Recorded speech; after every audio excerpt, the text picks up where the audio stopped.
Enid says, I notice you have recordings for the signs of the Zodiac. What is their purpose? Well, the Zodiac is very interesting because, and some research has been done on it, but I think some more needs to be done. Because on the one hand, we have a system called astrology that makes no logical sense. Doesn't make any sense to me. It doesn't make any sense that a person born under the sign of Aries would act very aggressive. It doesn't make any sense that a person born in the sign of Sagittarius would want to know more about the world and explore the world. It doesn't make any sense that a person born under the sign of Taurus would be very stubborn and bullheaded. Yet in my life experience, I have seen consistently how this seems to be true. Now, there are some studies that debunk astrology, and they do it in a number of ways. I haven't seen anything definitively scientific debunking it, nor have I seen anything definitively scientific proving it. But it seems to me that it's highly possible that because we hear that we are this sign or that sign, we tend to take on those qualities. And there is an area of psychological research called nominative determinism, which means nominative comes from name, determinism means it determines something. So the name that you have correlates strongly with the profession that you get. Not always, because not all names mean something. But have you ever seen a foot doctor named Dr. Foot, F-O-O-T-E? Perhaps it's not the exact spelling. Have you ever seen a dentist named Dennis? So sometimes the names that the children are given actually seem to determine what they go into. And if you haven't looked into it, go ahead and Google it. Nominative determinism. It's the idea that your name, if it sounds like something, can actually push you into going into that profession.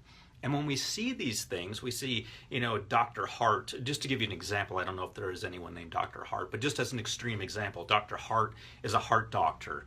If there were such a name, Dr. Shoulder, maybe a shoulder doctor.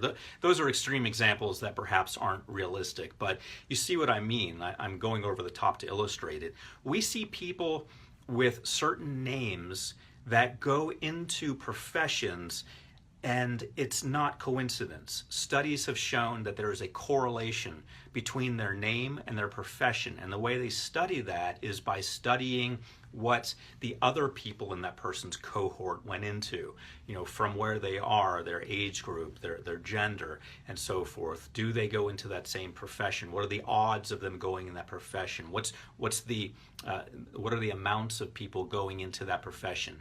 And the person whose name is similar to their profession, off the charts. It's a lot higher.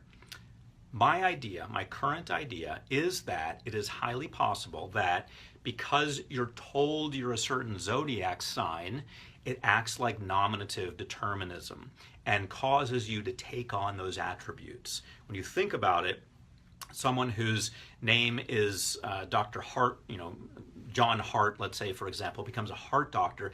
Think about all the steps they have to do to become a heart doctor.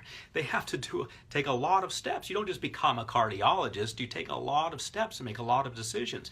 It seems highly probable to me that if you're given a label of some kind, we know this from hypnosis, if you're given the label of confident or great, or if you're given the label of loser and can't do it, these affect you. And we also know that nominative determinism affects you. Seems very likely that your astrological sign could affect you in that way. And that could be the scientific basis for that. So, to answer your question, Enid, you said, I noticed you have recordings for the signs of the Zodiac. What is their purpose? The purpose is that if you relate to your sign in the Zodiac and you have taken that on as an identity, it's going to tell you the positive attributes of that Zodiac sign and that you should have more of those positive attributes. Plain and simple. That's all it does. And the negative attributes, you should probably ease up on those. So Taurus, stop being so stubborn and start embracing your stubbornness in terms of getting things done. Like you want to stop smoking, hey, use your stubbornness for that. Sagittarius, stop using your your idea of traveling around to waste time and start using it to perhaps build a career or to help people. So that's the idea behind it.